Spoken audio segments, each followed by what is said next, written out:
The wind howled through the narrow streets of Seoul like an angry spirit. Snow fell in thick sheets, covering everything in white. Old grandmother Hannah pulled her thick coat tighter as she hurried back from the market. Her small basket held rice, vegetables, and a few pieces of fish for dinner. At 73 years old, Hannah had lived through many harsh winters. But this one felt different, colder, more bitter. Even the stray cats that usually begged for scraps had disappeared, hiding wherever they could find warmth. Her traditional Hanukkah house sat at the edge of the old neighborhood. Most of her neighbors had moved to modern apartments years ago. But Hannah loved her wooden home with its curved roof and small garden. She had lived here for 40 years with her husband before he passed. Now she lived alone, tending her vegetables and feeding any hungry animal that wandered by. The wooden gate creaked as she pushed it open. Snow had piled high against the fence. Her garden looked like a white blanket had been thrown over everything. Tomorrow she would need to brush the snow off her winter vegetables before they froze completely. Hannah stopped walking. Something was wrong. Near her front door, a dark shape lay crumpled in the snow. At first she thought it might be a bag of garbage, blown by the wind, but then she saw it move slightly. A small breath of steam rose from the shape. "Oh my," Hannah whispered, setting down her basket. She moved closer, her old knees complaining in the cold. The shape was an animal, a dog, she thought, though it looked strange. Its fur was mostly white with patches of pale blue and silver. The poor thing was shivering badly. "You poor baby," Hannah said softly. "How long have you been out here?" The animal raised its head weakly. Its eyes were the most beautiful thing Hannah had ever seen. They were bright gold, like small suns. The dog was bigger than she first thought, maybe the size of a large puppy. But something about its face looked old and wise. Hannah had always been good with animals. Dogs, cats, birds, they all seemed to trust her. Her late husband used to joke that she could tame a tiger if she tried. "Come on, little one," she said, reaching out slowly. "Let me help you." The dog did not bite or run away. Instead, it looked at her with those golden eyes and made a soft whimpering sound. Hannah noticed its breathing was shallow. The poor thing was nearly frozen. She scooped the animal into her arms, surprised by how light it felt. Its fur was softer than anything she had ever touched, and warm, despite being out in the snow. Very warm. Inside her house, Hannah set the dog on an old blanket near the heating stove. She turned up the heat and brought a bowl of water. The dog drank eagerly, then looked up at her with what seemed like gratitude. "What kind of dog are you?" Hannah wondered aloud. She had never seen markings like this before. The blue and silver patches on its white fur formed strange patterns, almost like scales, she thought, and its paws were larger than they should be for its size. But Hannah had seen many mixed breed dogs in her life. City dogs often looked unusual. This one was probably part husky, part something else. Maybe it had been abandoned by owners who could not care for it. "You must be hungry," she said. Hannah warmed some leftover rice and mixed in small pieces of fish. She set the bowl down, expecting the dog to eat quickly like most strays. Instead, the animal ate slowly and neatly. It even seemed to nod at her before eating, as if saying thank you. "Such good manners," Hannah smiled. "Someone taught you well." She decided to call the dog Dabu after its soft white patches that reminded her of tofu. The name seemed to please the animal. Its tail wagged once, a gentle sweep across the floor. That first night, Dabu slept curled up on the blanket by the stove. Hannah checked on it several times, worried it might not survive. But each time she looked, the dog seemed stronger. Its breathing was easier, its golden eyes brighter. The next morning brought more snow. Hannah woke to find Dabu sitting by the window, watching the white flakes fall. The dog turned when it heard her and made a soft sound that was almost like talking. "Good morning to you too," Hannah said. She prepared breakfast for both of them. Rice porridge for herself and more rice mixed with egg for Dabu. Again, the dog ate politely and seemed to thank her with those expressive eyes. After breakfast, Hannah needed to check her garden. She bundled up in her warmest clothes and opened the back door.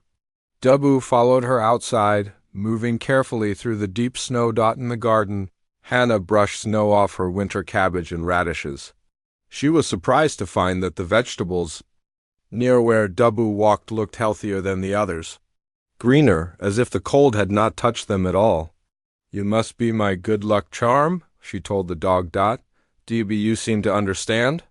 It stayed close to her as she worked, sometimes gently, nudging her toward plants that needed attention.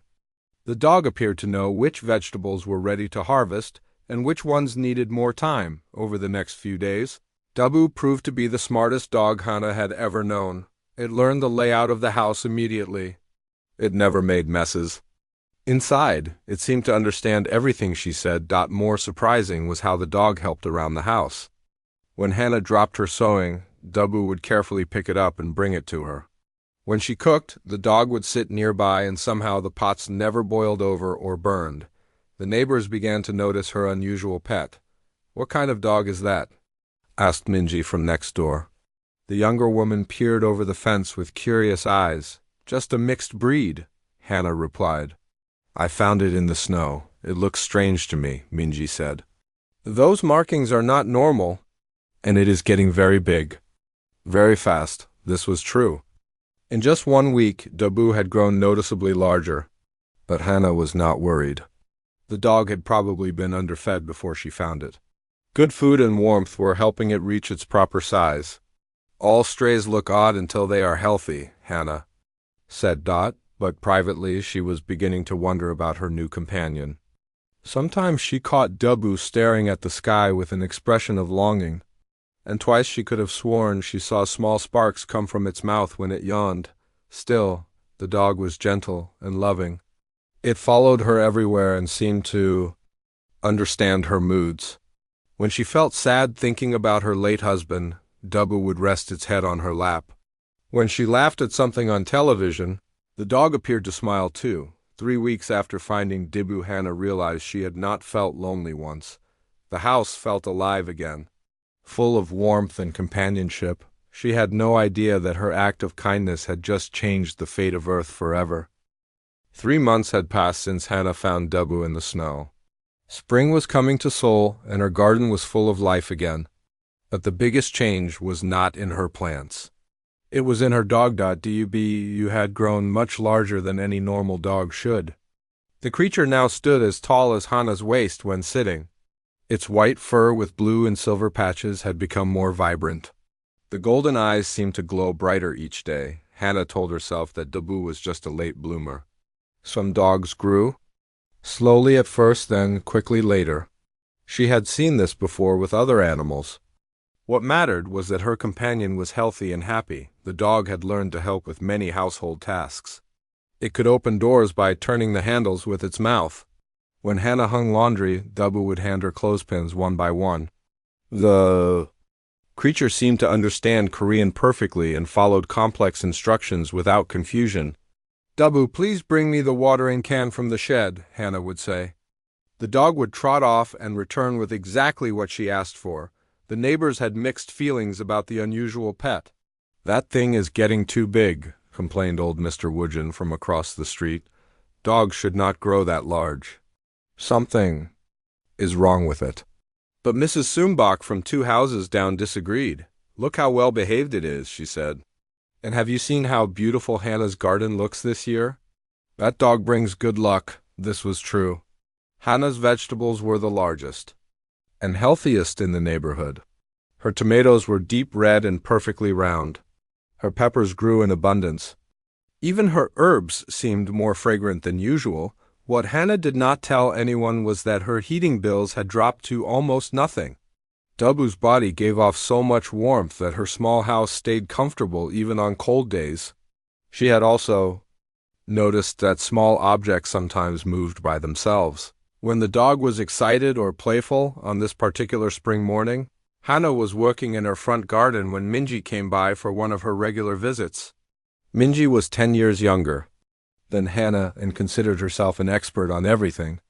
"Your radishes look nice," Minji said, but her tone suggested she was not really impressed. "Though I think you are using too much fertilizer." My vegetables grow just fine without all those chemicals you probably buy. Hannah looked up from her weeding. She had never used chemical fertilizer in her life. Everything in her garden grew from compost and natural methods. I do not use any chemicals, Hannah said quietly. Of course you do, Minji replied with a dismissive wave. How else would? Your plants grow so big? You probably spend a fortune on plant food and growth supplements. Some of us know how to garden naturally. Dabu, who had been resting in the shade, raised its head. The dog's golden eyes fixed on Minji with an expression that seemed almost human, almost angry.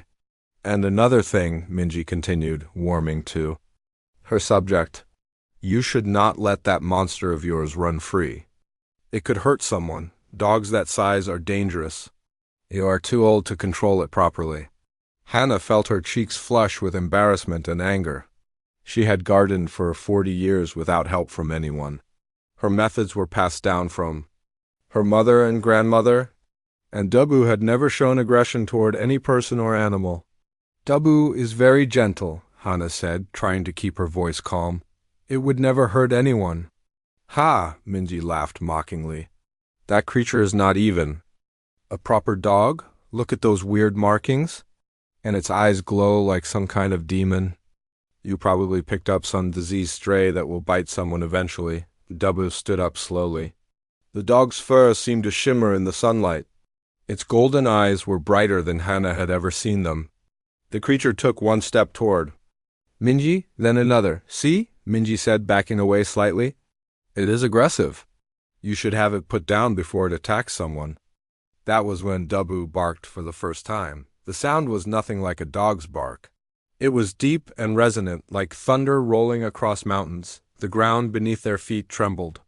Windows in nearby houses rattled in their frames. The wooden porch where Hannah kept her shoes and garden tools suddenly burst into flames, then exploded outward in a shower of burning splinters. The blast was so powerful that it knocked both women backward onto the grass. Minji screamed and scrambled to her feet, running toward her own house as fast as her legs could carry her. She did not stop running until she was safely inside with her door locked. Hannah sat on the ground, staring at the destroyed remains of her porch. Where her wooden deck had been, only blackened earth remained. The smell of smoke and something else, something sharp and electric, filled the air. Dubu looked as shocked as she felt. The dog's golden eyes were wide with surprise and what looked like regret. It whined softly and pressed its large head against Hannah's shoulder, as if apologizing. What are you? Hannah whispered. That evening, her grandson Jiwan arrived for his weekly visit. He was a good boy, 32 years old, and working as a researcher at Seoul National University. He studied animals and plants from around the world. Jiwan stopped his car and stared at the blackened crater where his grandmother's porch used to be. Grandmother, what happened here? He asked, getting out of his car quickly. A small accident, Hannah said from her doorway. Behind her, Dabu watched quietly. Jiwan looked from the destroyed porch to his grandmother to the large creature standing behind her. His scientific mind immediately began cataloging details. The animal's hexagonal scale patterns barely visible beneath the fur, the faint glow around its body, the way the air seemed warmer near it. Grandmother, Jiwan said slowly, that is not a dog. Of course it is a dog, Hannah replied firmly. I found it in the snow. It was just a puppy. Jiwan pulled out his phone and began taking pictures. The creature's bioluminescent patches were clearly visible in the camera flash. The proportions were all wrong for any Earth canine. And those eyes, they held an intelligence that was definitely not canine. This animal is not from Earth, Jiwan said quietly. The scale patterns, the energy emissions, the rapid growth rate, these are all signs of extraterrestrial origin. Hannah crossed her arms stubbornly. Dabu is my dog. It has been living with me for 3 months. It helps in the garden and keeps me company. It would never hurt anyone on purpose. It destroyed your porch, grandmother. That was an accident. It was upset because Minji was being rude. Jiwan stared at his grandmother. In all his years of studying unusual animals, he had never encountered anything like this. The creature was clearly dangerous, capable of producing explosive force with just its voice. But it was also clearly bonded to his grandmother, showing protective behavior and what appeared to be genuine affection. "We need to call the authorities," he said finally. "No," Hana said firmly. "Dubu stays with me. It is my family now." That night, Jiwon sat in his grandmother's living room, watching the massive creature sleep peacefully by the heating stove. His phone was full of pictures and measurements that would change everything scientists thought they knew about life in the universe, but looking at his grandmother, who had finally found companionship after years of loneliness, he wondered if some discoveries were too dangerous to share. Outside, unmarked vehicles were already moving through the neighborhood. Someone had reported the explosion. Someone had seen the strange lights and heard the impossible sound. By morning, everything would change. The black vehicles arrived at dawn. Hannah woke to the sound of car doors slamming and heavy boots on gravel. She looked out her window and counted 6 large trucks surrounding her small house. Men in dark uniforms were setting up equipment in. Her garden. Du was already awake, sitting alert by the front door. The creature's golden eyes were bright with worry. It made soft whining sounds and pressed close to Hannah's leg. "Do not worry," Hannah whispered, stroking the smooth fur. "I will not let them take you." A loud knock echoed through the house. Hannah opened the door to find a tall man in a business suit. He was maybe 40 years old, with serious eyes and graying hair. Behind him stood several soldiers carrying strange devices. "Mrs. Hannah," the man said politely, bowing slightly. "My name is Agent Sunjin. I work for the government's Special Contact Division. May I come in? What do you want?" Hannah asked, not moving from her doorway. "We received reports of unusual activity at this address yesterday evening. An explosion, strange lights, sounds that do not match any known Earth animals." Agent Sunjin's eyes moved past her to where Dubu sat watching. "We need to examine your pet." "Dubu is not bothering anyone," Hannah said firmly. "It lives quietly with me." Agent Sunjin pulled out a tablet computer and showed Hannah several photos. The pictures showed energy readings, heat signatures, and radiation levels that made no sense to her. "These measurements were taken from half a kilometer away," he explained. "The energy output from yesterday's incident was equivalent to a small bomb. Your neighbors could have been seriously hurt." Hannah looked at the numbers and charts, feeling confused and frightened. She had always been good at understanding people, but this scientific language was beyond her. "My grandson Jiwon will be here soon," she said. "He is a scientist. He can explain things better than I can." As if summoned by her words, Jiwon's car pulled up behind the government vehicles. He got out quickly and walked toward the house, looking nervous but determined. "Agent Sunjin," Jiwon said, bowing respectfully. "I am Dr. Jiwon Park, Xenobiology, researcher at Seoul National University. This is my grandmother, Dr. Park." Agent Sunjin nodded. "Your reputation precedes you. I understand you have been studying the creature." Jiwon looked uncomfortable. "I have been observing it, yes. But only as a concerned family member." "Show him the pictures," Agent Sunjin said to one of his assistants. The assistant held up a large screen displaying detailed images of Dubu taken with special cameras. The creature's body showed complex energy patterns flowing beneath its skin. Heat signatures revealed internal temperatures far higher than any Earth animal could survive. "This is not a terrestrial species," Agent Sunjin said simply. "Our analysis indicates it belongs to a class of beings known throughout the galaxy as dragons." Hannah felt the world spin around her. "Dragons are not real," she said weakly. "I am afraid they are very real, Mrs. Hannah, and they are among the most dangerous creatures in the known universe." Jiwon stepped forward, his scientific curiosity overcoming his worry. "What exactly do you know about this species?" Agent Sunjin gestured to another assistant who began reading from a thick file. "Dragons are interdimensional beings capable of traveling between worlds. Adult dragons can destroy entire planets. Their breath weapons can melt steel, and their physical strength can level mountains. Most civilizations have standing orders to eliminate dragon younglings on sight. But Dubu is gentle, Hannah protested. It helps me in the garden. It has never hurt anyone. The explosion yesterday suggests. Otherwise, Agent Sunjin replied, that was an accident. It was protecting me from a rude neighbor. Agent Sunjin and Jiwan exchanged glances. This was exactly what made the situation so unprecedented. Mrs. Hannah, Agent Sunjin said more gently, in all recorded history, no dragon has ever shown protective behavior toward another species. They are conquerors by nature. They take what they want and destroy what they cannot use. Then your records are wrong, Hannah said stubbornly. Inside the house, Dubu had been listening to every word. The creature understood far more than anyone realized. It knew what it was, and it knew what other dragons had done throughout history. But it also knew that Hannah had saved its life and treated it with kindness. The dragon made a decision. Dubu walked slowly to the front door and sat down next to Hannah. It looked directly at Agent Sunjin and made a sound that was clearly meant as communication. Not a bark or growl, but something like speech. It is trying to talk, Jiwan said. In amazement, Agent Sunjin pulled out another device and aimed it at Dubu. The machine beeped and displayed a translation on its screen. Friend, the device said in a mechanical voice. Family, protect grandmother. Everyone stared at the translation. Dragons were not supposed to be capable of forming emotional bonds. They were supposed to be pure predators, driven only by hunger and the desire to dominate. This changes everything, Agent Sunjin said quietly into his radio. The creature is showing advanced social bonding.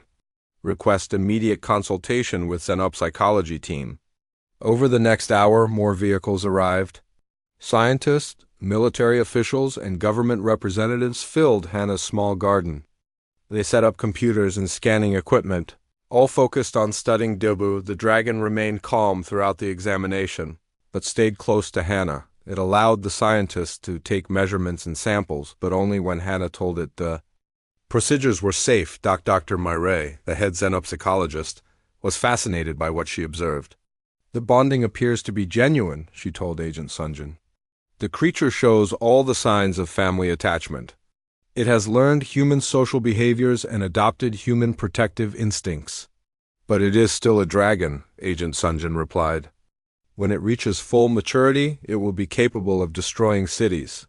Perhaps, Dr. Myre said thoughtfully. But it might also be capable of protecting them. As the day went on, word of the discovery spread through secret government channels. Phone calls were made to international authorities. Emergency meetings were scheduled. The question of what to do with a friendly dragon became a matter of global security. Late in the afternoon, Dubu demonstrated its intelligence by helping the scientists understand its own biology. When they needed tissue samples, the dragon carefully shed some scales. When they wanted to measure its strength, it gently lifted a truck to show its capabilities without causing damage. It is cooperating, Jiwan observed. It wants us to understand that it is not a threat. But that evening brought disturbing news. Agent Sunjin received a coded message that made his face go pale. What is it? Dr. Myre asked. Long-range sensors have detected interdimensional activity, he said grimly. Multiple species are becoming aware of the dragon's presence on Earth. We have maybe 48 hours before uninvited guests start arriving. Hannah, who had been quietly making tea for everyone throughout the long day, looked up from her kitchen. What kind of guests? She asked. Agent Sunjin looked at her with genuine sympathy. The kind that want to either take your pet away or kill it, he said. And they have the power to do either one. Dubu moved closer to Hannah and made a low rumbling sound. The dragon's golden eyes were bright with determination. It understood the danger, but it would not abandon the human who had saved its life. Outside, the first stars were appearing in the darkening sky. Soon, those stars would bring visitors that Earth was not ready to meet. The ships arrived on the second day, appearing in the sky above Seoul like dark clouds. 3 different groups came at the same time, each with their own plans for Dubu. Hannah stood in her garden, looking up at the massive vessels hovering overhead. She held a cup of tea in her hands and seemed remarkably calm for someone whose world had just changed forever. "Are those really spaceships?" she asked Agent Sunjin. "Yes, Mrs. Hannah, and each one represents a different problem." The first ship was beautiful and golden, with smooth curves that reminded Hannah of traditional Korean roof tiles. It belonged to the Celestial Council, the government of Dragon Society. The second ship was gray and military-looking, covered in weapons and armor plating. This was a Galactic Alliance warship, sent to deal with what they considered a dangerous threat. The third ship was smaller and painted white with peaceful symbols. It carried a team of interdimensional scholars who wanted to study this unusual situation. One by one, representatives from each group landed in Hannah's small yard. Her garden had become the center of an interstellar diplomatic crisis. The first to approach was Elder Dragon Yunho from the Celestial Council. He appeared in the form of a tall, dignified man wearing flowing robes, but his golden eyes marked him as dragonkind. When he saw Dubu, he spoke in the ancient dragon language. "Young one, why do you serve these weak creatures? Dragons are meant to rule, not to be pets." Dubu looked at the elder dragon with respect, but did not move away from Hannah's side. The young dragon answered in the same language. Though Hannah could not understand the words, Agent Sunjin's translation device crackled to life. "Grandmother saved my life. She is my family now. I choose to protect rather than conquer." Elder Dragon Yunho's face showed shock and disappointment. "This is not the dragon way. You have been corrupted by these humans. Come with me, and I will teach you your true nature." Before anyone could respond, the second visitor stepped forward. Commander Nara of the Galactic Alliance was a warrior from a species that looked almost human, except for her blue-tinted skin and silver hair. Her people's planet had been destroyed by dragons centuries ago. "The creature must be eliminated," she said in accented but clear Korean. "Dragons cannot be trusted. They say peaceful words now, but when this one grows to full size, it will destroy your world like others before it." "Now, wait just a minute," said the third visitor. Scholar Taejin was a gentle being who looked like a cross between a human and a tree, with bark-like skin and leaves growing from his head. "This situation is unprecedented. We should study it, not destroy it." Agent Sunjin looked overwhelmed. "Perhaps we should move this discussion inside." Soon, Hana's small living room was filled with beings from across the galaxy, all arguing about Dubu's fate while she served tea and rice cakes. The situation would have been funny if it were not so serious. Elder Dragon Yunho argued that Dubu belonged with its own kind. The young one needs proper education in dragon history and power. Only other dragons can teach what it means to be truly strong. Commander Nara disagreed strongly. "My grandmother died when dragons attacked our world. Millions of innocent people burned. This creature may seem gentle now, but its nature will eventually emerge." Scholar Taijin tried to find middle ground. "But look at what has already happened. This dragon has learned to love and protect. It has formed family bonds. This could change everything we know about interspecies relations." The argument went on for hours. Each group had good reasons for their position, but none of them would compromise. Meanwhile, Dubu sat quietly next to Hannah, occasionally translating parts of the conversation for her. As the day wore on, more ships arrived. News of the friendly dragon had spread across the galaxy. Some visitors came out of curiosity. Others came with weapons. A few came hoping to capture Dubu for their own purposes. Hannah's small neighborhood became a gathering place for beings from dozens of worlds. Her garden was full of creatures she had never imagined. Some looked almost human. Others were completely alien. But they all wanted to decide what would happen to her beloved pet. "This is getting out of hand," Jawan whispered to his grandmother. "Maybe we should listen to Elder Dragon Yunho. At least Dubu would be safe with its own people." Hannah looked at her grandson with surprise.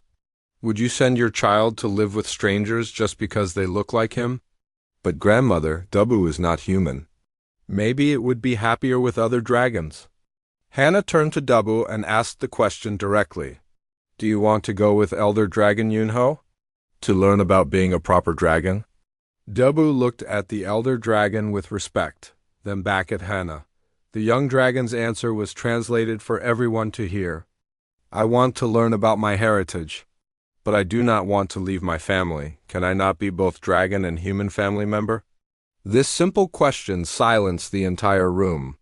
No one had considered that Dubu might not want to choose between its dragon, nature and its human bonds. Elder Dragon Yunho spoke slowly. It is not possible to be both. Dragons must be strong and independent. Humans make us weak. But I am stronger because of grandmother's love, Dubu replied through the translator. Her kindness taught me to control my power instead of letting it control me. Commander Nara leaned forward.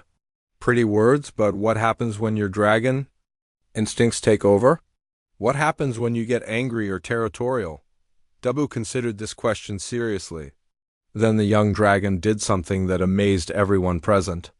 It stood up and walked to the center of the room where all the different species could see it clearly. I want to show you something, Dubu said. The dragon began to glow with internal fire.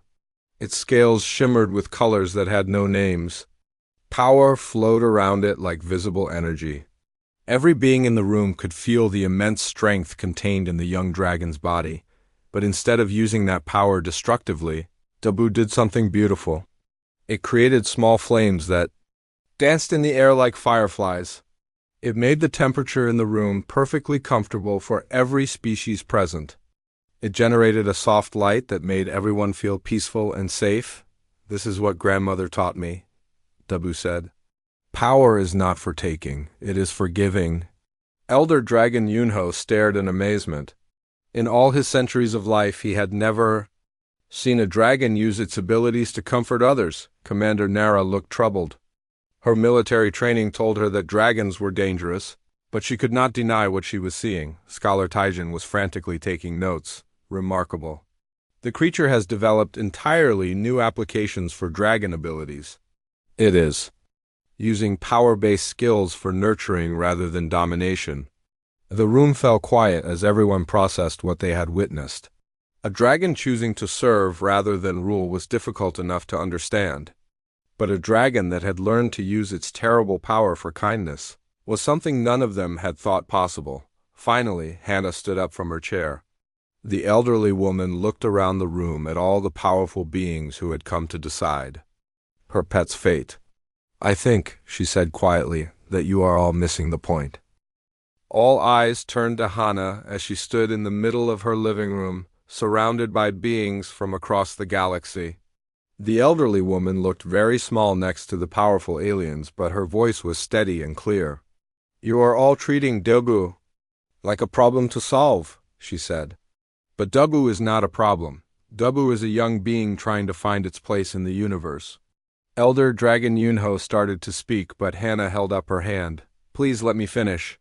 I have been listening to all of you argue for hours. You talk about dragon nature and human weakness and galactic security. But you are missing the most important thing. She walked over to Dubu and placed her hand on the dragon's large head.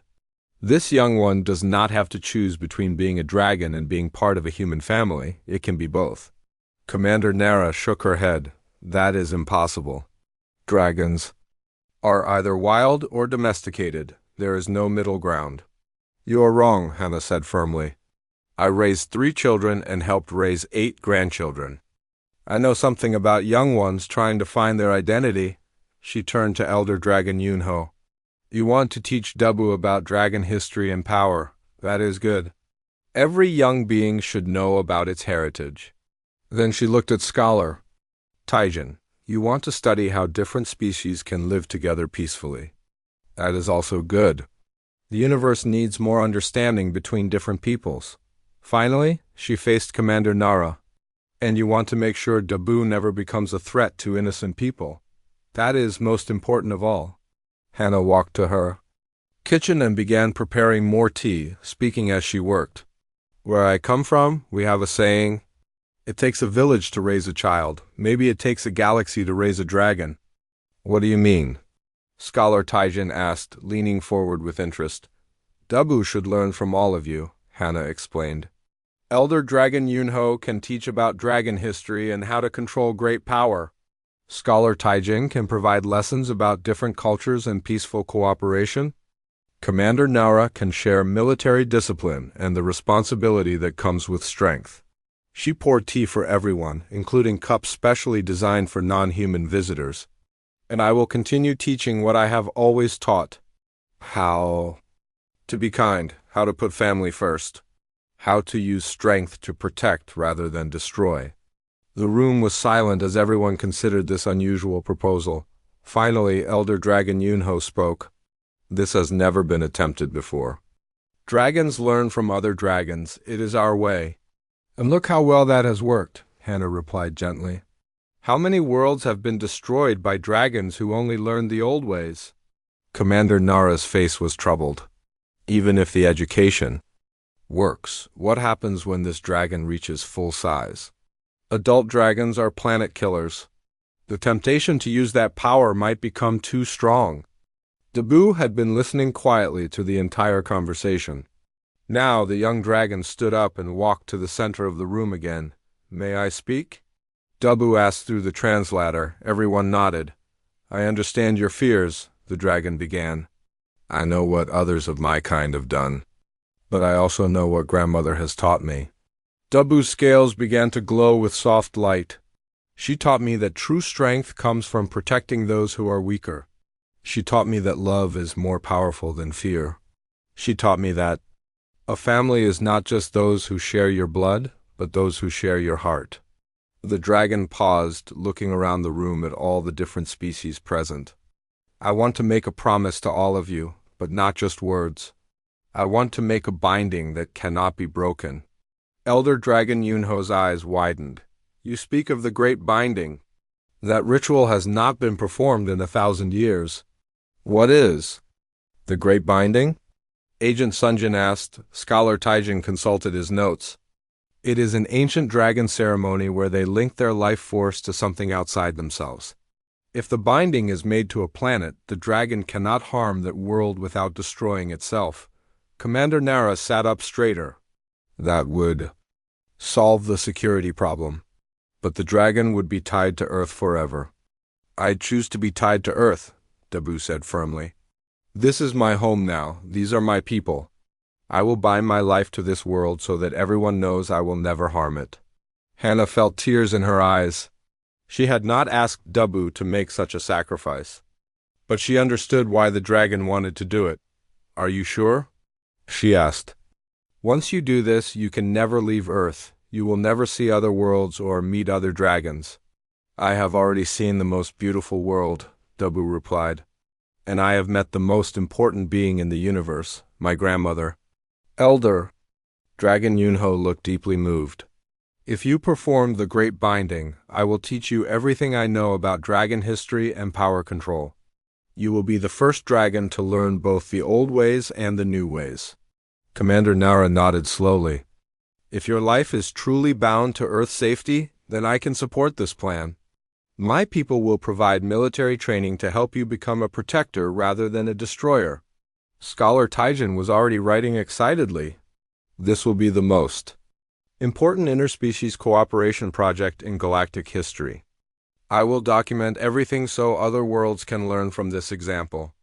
That evening, as the sun set over Seoul, beings from dozens of worlds gathered in Hannah's garden to witness the great binding ceremony. Elder Dragon Yunho had called other dragons to observe. Commander Nara had summoned representatives from the Galactic Alliance. Scholar Taijin had invited researchers from across the known universe. The ceremony was beautiful and solemn. Dabu stood in the center of a circle drawn in the earth, surrounded by symbols from many different cultures. The dragon spoke ancient words that had not been heard for centuries, promising to protect Earth and all its peoples with its own life. As the ritual reached its climax, Dabu's scales began to glow with colors that reflected the aurora in Earth's sky. Roots of pure energy grew from the dragon's feet into the ground, connecting it forever to the planet below. When it was finished, everyone could feel the change. Dabu was no longer just a dragon living on Earth. It had become part of Earth itself.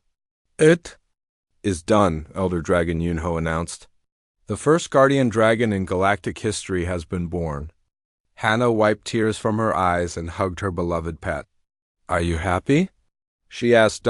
Du nuzzled her gently with its great head.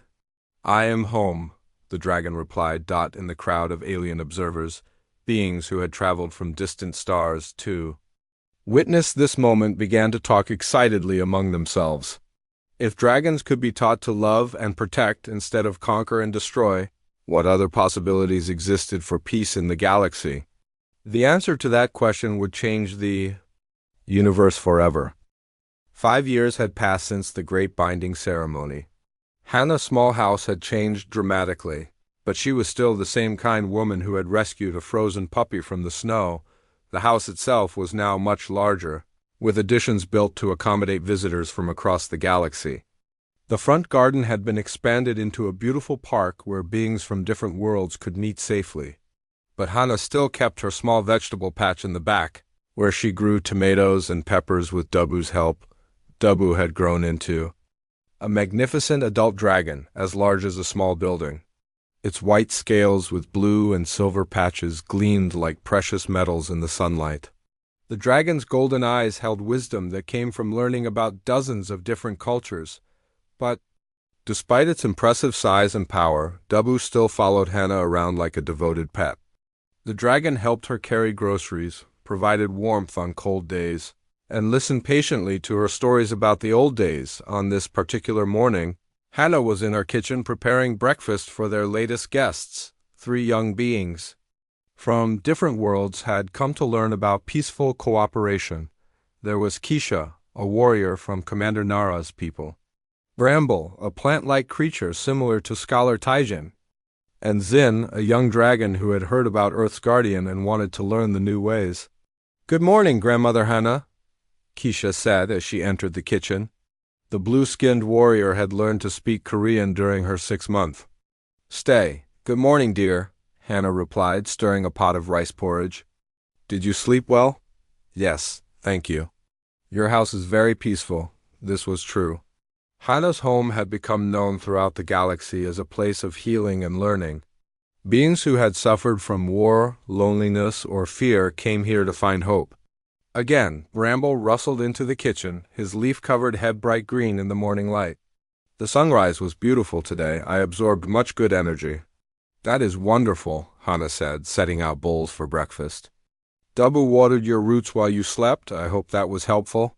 Very helpful. The guardian dragon understands the needs of all living things. Young Zin was the last to join them for breakfast. The small dragon was only a few months old, sent by Elder Dragon Yunho to learn from Earth's guardian. Unlike other dragons, Zin showed no desire to dominate or destroy. Instead, it was curious about everything and eager to help.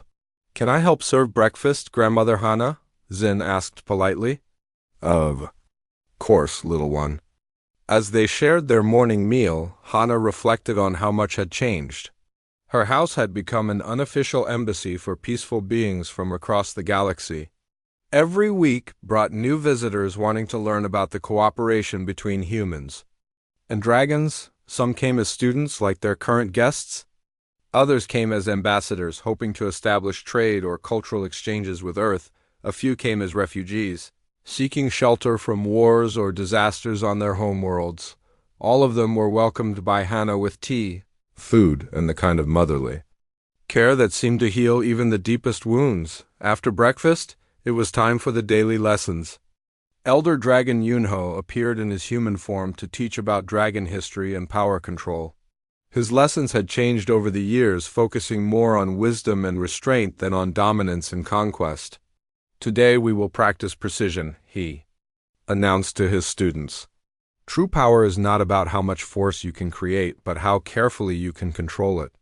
Dubu demonstrated by using dragon fire to toast bread perfectly without burning it.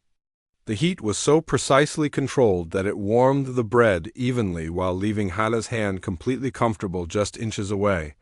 Young Zin tried to copy the technique but produced flames that were too hot. The bread turned to charcoal immediately. Do not worry, Dubu said gently. It took me 2 years to learn this skill. Grandmother was very patient with me. I had lots of burned toast, Hannah added with a smile.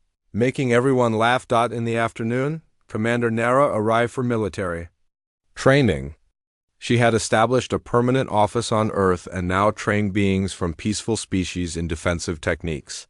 Strength without discipline is chaos, she told her students. Today we practice restraint under pressure.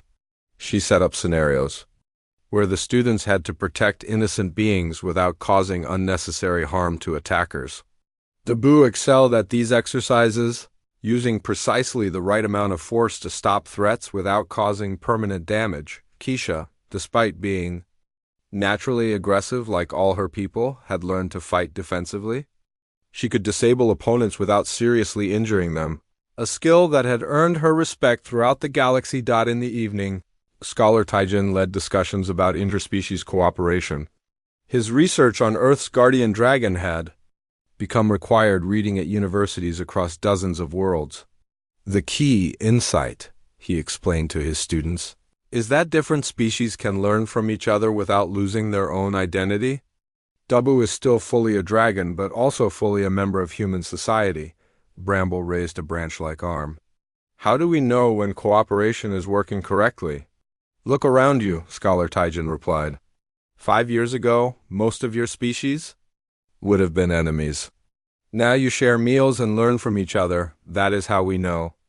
Later that night, after all the students had gone to bed, Hana sat on her new porch with Dabu.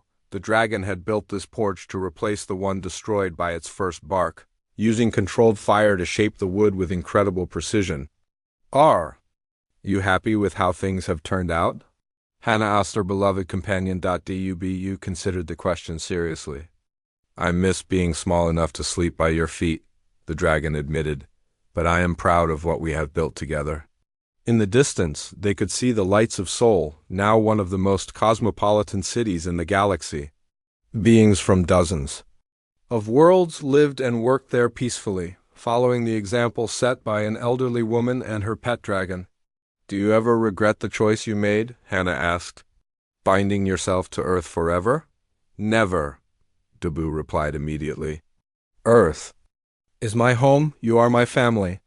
I cannot imagine wanting to be anywhere else. A shooting star crossed the sky above them, but both Hana and Dabu knew it was probably not a star at all. It was another ship bringing visitors to learn about the miracle of peaceful cooperation. I wonder what tomorrow will bring, Hana mused. More students, probably, Dabu said. More species wanting to learn how to live together peacefully. And more cooking for me, Hana laughed. Good thing I enjoy feeding people. As they sat together in comfortable silence, neither of them could have imagined how their simple act of kindness had already begun to change the entire galaxy. On dozens of worlds, young beings of different species were learning to see each other as potential friends rather than automatic enemies. Wars were ending. Trade agreements were being signed. Cultural exchanges were flourishing. All because an elderly Korean woman had shown kindness to a creature she thought was a stray dog. The last thing Hana saw before going to bed was young Zin curled up in the garden, practicing the gentle flame technique that Dabu had demonstrated. The small dragon was determined to master the art of using power to help rather than harm in years to come. Zin would return to the dragon homeworld and teach other young dragons the lessons learned on Earth. Those dragons would spread the new philosophy to other worlds, creating a network of guardian dragons dedicated to protection rather than conquest. But that night, Hana simply smiled at the sight of another young being learning to be better than their nature had intended. She had always believed that love and patience could overcome any obstacle. The galaxy was finally beginning to prove her right.